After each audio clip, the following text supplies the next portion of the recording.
Assalamualaikum warahmatullahi wabarakatuh. Perkenalkan, nama saya Rosalinda Septian Dewi dari Prodi S1 Manajemen Universitas Dinamika dengan NIM 1843025 akan mempresentasikan perilaku konsumen yang membahas tentang proses pasca pembelian, kepuasan pelanggan, dan komitmen pelanggan. Konsumen telah membeli produk atau layanan, baik jasa, masalah pasca pembelian tentang penggunaan, disposisi, dan penilaian pasca pembelian serta kepuasan itu akan muncul.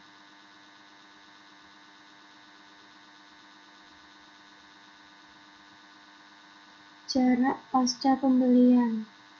Mengetahui informasi produk yang akan dibeli dan menganalisis kebutuhan pribadinya. Di sini gunanya jarak pasca pembelian yaitu untuk menginformasikan kepada konsumen dalam pengambilan keputusan pembelian suatu produk maupun jasa. Dan bagi para pembeli harus melihat terlebih dahulu kepentingan atau value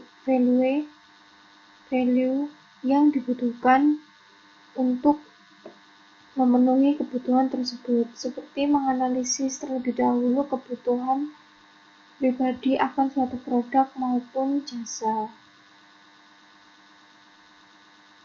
Penggunaan produk. Sebagian besar pembelian konsumen melibatkan pengambilan keputusan nominal atau terbatas, dan karena itu menimbulkan sedikit atau tidak ada disonansi pasca pembelian.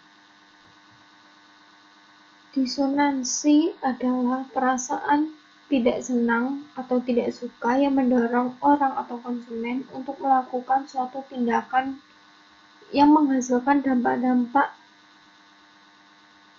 serta keadaan yang tidak dapat diukur. Teori ini menekankan seseorang yang berada dalam disonansi memberikan keadaan yang tidak nyaman sehingga ia akan melakukan tindakan untuk keluar dari ketidaknyamanan tersebut. Watak. Pembuangan produk atau wadah produk dapat terjadi atau setelah penggunaan produk, atau untuk produk yang benar-benar dikonsumsi seperti es krim cone tidak boleh ada disposisi. Di sini saya akan menjelaskan apa itu disposisi. Disposisi produk atau wadah produk yang terjadi sebelum, selama, atau setelah menggunakan produk. Untuk kategori produk, banyak produk fisik mungkin tidak lagi mempengaruhi kebutuhan konsumen, tetapi masih bisa ditemukan. Sebuah produk mungkin tidak lagi berfungsi secara fisik, atau fungsi instrumentalnya tidak lagi memberikan arti simbolis seperti yang diinginkan oleh konsumen atau pelanggan. Sebuah mobil yang tidak bisa berjalan lagi adalah salah satu contoh fungsi instrumental, sementara mobil yang masih bisa berjalan tetapi ketinggalan mode adalah contoh fungsi dari simbolis.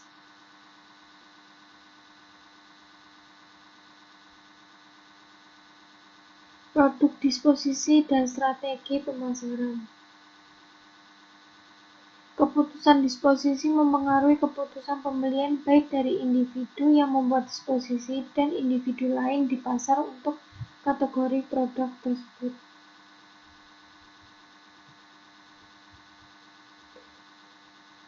Ada 5 cara utama di mana keputusan disposisi dapat mempengaruhi strategi pemasaran suatu perusahaan.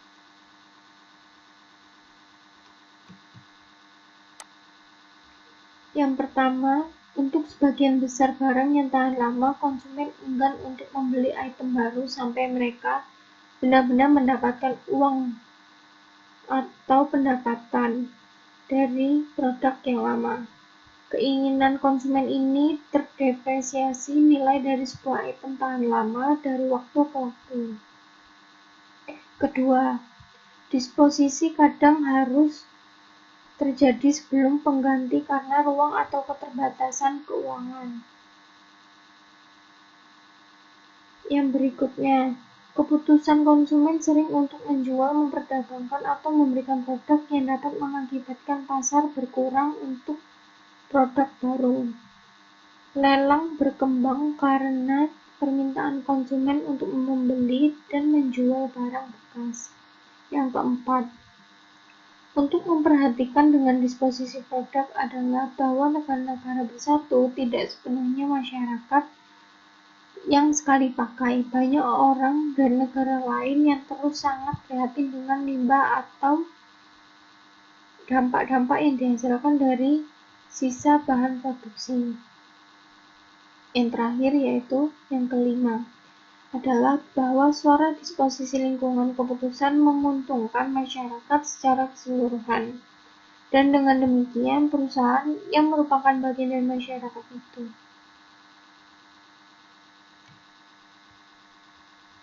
Pendapatan. Tingkat pendapatan rumah tangga dikombinasikan dengan akumulasi kekayaannya, menentukan daya belinya, sementara banyak pembelian dilakukan secara kredit. Kemampuan seseorang untuk membeli secara kredit pada akhirnya ditentukan oleh pendapatan atau kekayaan saat ini dan sebelumnya.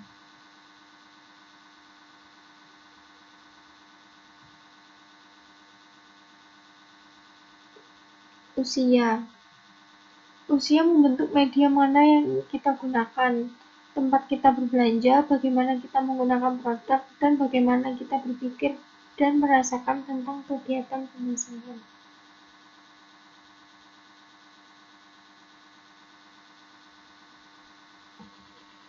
Adanya penggunaan usia dalam menentukan suatu produk sangat penting, di mana terdapat beberapa produk-produk atau merek yang memang digunakan hanya untuk orang dewasa atau hanya untuk anak-anak.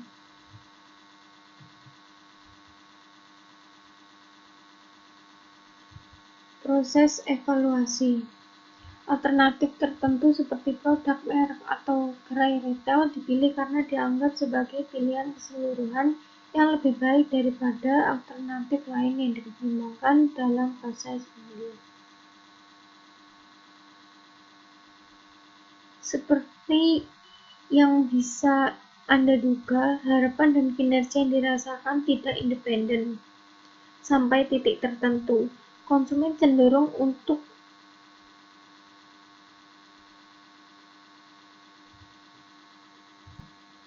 melakukan pembelian sementara dan setelah menggunakan produk layanan atau outlet, konsumen akan melihat beberapa tingkat kinerja. Tingkat kinerja dirasakan bisa terasa di atas, tingkat yang diharapkan terasa di bawah tingkat yang diharapkan. Komitmen yang dibahas secara mendalam pada bagian berikutnya berarti bahwa konsumen sangat antusias terhadap suatu produk atau merek tertentu dan agak kebal terhadap tindakan oleh pesaing tersebut. Kebutuhan untuk mengembangkan harapan konsumen yang realistis merupakan masalah sulit bagi seorang manajer pemasaran. Untuk merek atau outlet yang akan dipilih, konsumen harus melihatnya sebagai unggul pada kombinasi atribut yang relevan. Oleh karena itu, peran manajer pemasaran secara alami ini menekankan aspek positif. Jika seperti penekanan menciptakan harapan konsumen, item yang tidak dapat memenuhi evaluasi negatif dapat terjadi. Respon kepuasan.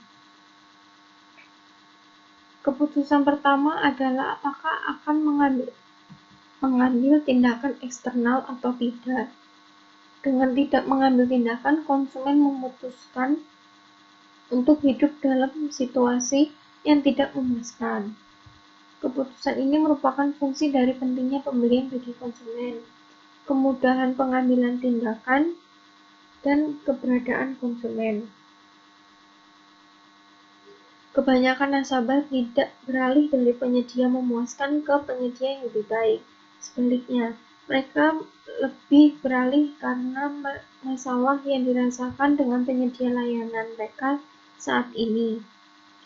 Sifat dari masalah ini dan presentasi masing-masing terdaftar sebagai alasan mereka mengubah penyedia mengikuti, atau jumlah persentase ke lebih dari 1000 karena banyak pelanggan yang terdaftar. Beberapa alasan yang menyebabkan mereka untuk beralih ke produk pesaing. Pembeli berulang, pelanggan berkomitmen, dan strategi pemasaran.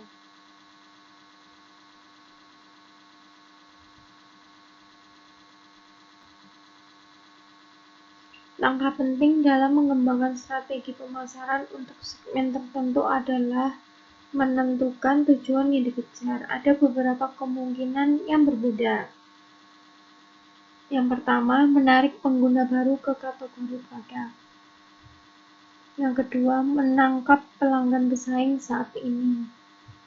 Yang ketiga, dorong pelanggan saat ini untuk menggunakan lebih banyak. Keempat, mendorong pelanggan saat ini untuk menjadi pembeli tetap atau adanya loyalitas terhadap produk. Yang kelima, mendorong pelanggan saat ini untuk menjadi pelanggan yang berkomitmen. Loyalitas merek. Loyalitas merek dapat muncul melalui sejumlah proses termasuk identifikasi merek, kenyamanan merek, menyenangkan merek. Perlunya loyalitas pelanggan terhadap suatu merek dapat menambah keuntungan atau laba dari suatu bisnis. Karena untuk mendapatkan pelanggan baru, pebisnis akan jauh lebih banyak pengeluarannya dibanding adanya pelanggan tetap.